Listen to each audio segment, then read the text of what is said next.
Perkenalkan, nama saya Rumi Indasari Apriliani dari Prodi KPI dengan NIM 2018-1028. Di sini saya akan menjelaskan tentang hubungan agama bagi masyarakat. Sebelumnya saya akan menjelaskan agama sendiri itu apa sih. Berarti dari kalian mengerti lah ya, agama itu apa. Secara kita adalah makhluk yang beragama.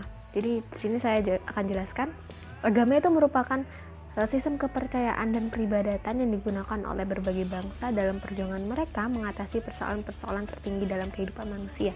Jadi kita sebagai manusia pasti banyak dari kita apabila kita ada masalah, kita sedang frustasi, banyak persoalan, kita curhat kepada Tuhan kita, kepada Allah di dalam sholat. Setelah kita sholat, kita berdoa, ya Allah, kenapa hamba diberi cobaan seperti ini, kenapa.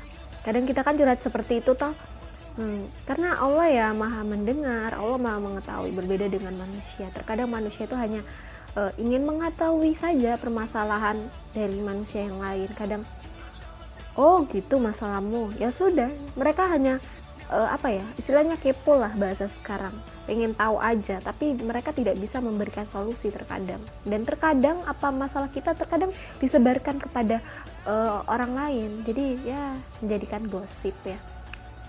Jadi ya lebih baik kita curhat kepada Allah, insya Allah ada jawaban atas persoalan kita, karena Allah tidak akan memberikan cobaan kepada hambanya di luar batas kemampuan hambanya. Jadi kalau kita diberi cobaan, berarti kita adalah hamba yang kuat untuk menghadapi cobaan itu. Nah, itu adalah fungsi agama agar kita lebih dekat. Apa sih fungsi kita dikasih cobaan sama Allah? Yaitu biar kita lebih dekat dengan Allah, dengan Tuhan kita. Selanjutnya, dia mempercayakan fungsi edukatif kepada agama yang mencakup mengajar dan tugas bimbingan. Masyarakat mempercayakan anggota-anggotanya pada instansi agama dengan keyakinan bahwa mereka sebagai manusia di bawah bimbingan agama akan berhasil mencapai kedewasaan pribadinya melalui proses hidup yang telah ditentukan oleh hukum pertumbuhan yang penuh ancaman dari situasi yang tidak menentu. Jadi seperti kita, kalau kita orang tua mempunyai anak, pasti mereka akan memberikan pendidikan. Di sini kan agama, jadi orang tua itu akan menitipkan anaknya terkadang ke TPQ, tempat-tempat mengaji, agar apa? Agar anaknya paham akan ilmu agama, bukan hanya ilmu duniawi saja di sekolah, tapi mereka paham juga soal agama. Itu adalah fungsi edukatif. Maka dari itu, dari sekecil mungkin orang tua sudah memperkenalkan anaknya dengan agama, dengan menaruh anaknya kepada ke TPQ terdekat, langgar-langgar terdekat, karena agama itu perlu ya. Jadi saya akan memberikan contoh di mana saya mengajar di musola di Hublusan. Ini contoh fungsi edukatif agar anak-anak mengerti mengerti tentang agama itu sendiri. Ini dia videonya.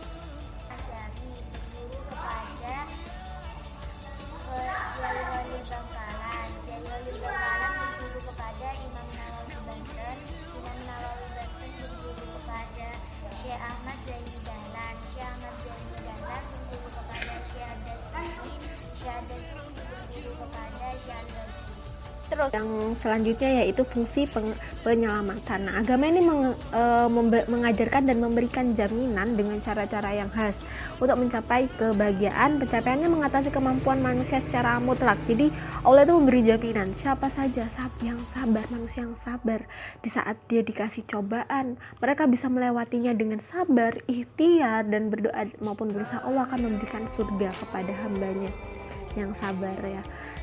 Selanjutnya yaitu fungsi pengawasan sosial, yaitu agama ikut bertanggung jawab atas adanya norma-norma susila yang baik yang diberlakukan oleh masyarakat pada umumnya.